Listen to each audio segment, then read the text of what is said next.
When this land was first settled, there were constant conflicts between the ranchers over land and water rights. In recent years, the conflicts have changed. We face new threats. It's hard to work cattle and produce and all that with almost like a knife in your back, really. You always got to be watching out. This time of year is the harvest season for marijuana in Mexico. If you ever have to pull that thing, don't be afraid to use it. We might think it's a little wild and western and woolly on this side, but on that side it's just a whole different story because they can't control it. The saying in Mexico is lead or silver. If you're not willing to be bribed, they're just going to kill you. Cochise County, Arizona, America's southwest border with Mexico. More than 5 generations of proud ranchers have worked this land. They have faced adversity of every kind, and they have persevered.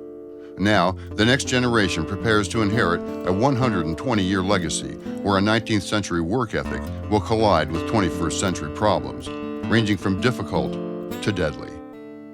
The border between Arizona and Mexico has done more than divide two countries. It divides neighbors and friends and has become a barrier between the people on the land and the politicians in Washington.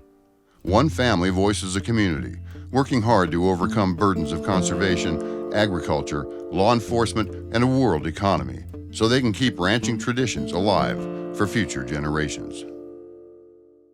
Let me say the blessing and we'll start here.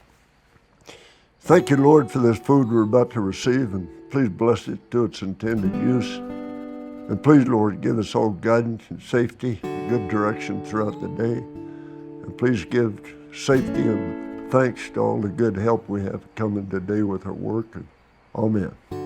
Can you ride? How's your shoulder? It's okay. They said I can't ride till December. I gotta be able to rope again one of these days. I'm not gonna ever catch anything with my arm this low. So ranching in this region has always been really tough. My grandpa in 1947 started doing predator control to help with the lion predation, and that became a second income. When Mama passed away in 2014, that's the first year in the 54 years that Mom and Dad were married that Mom didn't have to worry about where they were gonna borrow money from. My dream and my goal was to figure out how they wouldn't have to be financially strapped. Mackenzie, you know, she was a rockin' little cowboy until she had a wreck. I know. And she got thrown off and fractured her skull, and it kind of cooled her. Yeah. But she's back. I would say she's back. Why'd you decide to not go to college? This is what I love to do, and I didn't want to leave. I'm gonna be a rancher. I tell you, I need her. I know you do. Yeah. She's turning into a really good cowboy. Yeah, don't tell her, though. I won't. Once I'm done with my master's degree in equine nutrition, I'm gonna move on and try to rodeo professionally. Just because the money's so good right now, the real thing is I'm single and I'm willing to move anywhere I need to go and rodeo while I can. And you know, Lord willing, win a national championship someday. And if it doesn't work out, then I have 3 degrees to fall back on. That's the first thing you see when they're 4 months pregnant. Okay. And if you go down it a little bit, you'll actually feel the calf. Bounce around there. That's the placenta inside the uterus. How cool! You sure you don't want to be a vet? Yeah, I'm sure, Doc. Well, I think one of the misconceptions is that we don't care about our animals, that it's a business.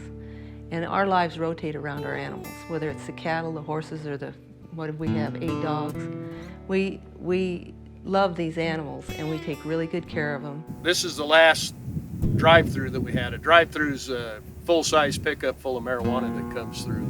The people now will shoot you to protect their product, and a lot of them that are coming are armed.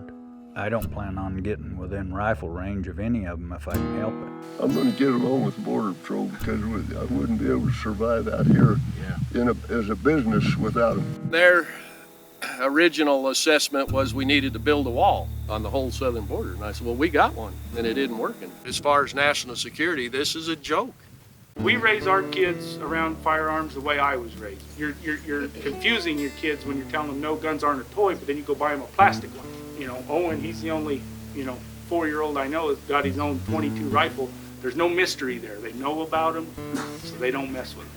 Right here on this ranch, my mom and dad, Warner and Wendy Glenn, co-founded the Malapai Borderlands Group. They have done more good convincing environmentalists the value of the ranch community than anybody.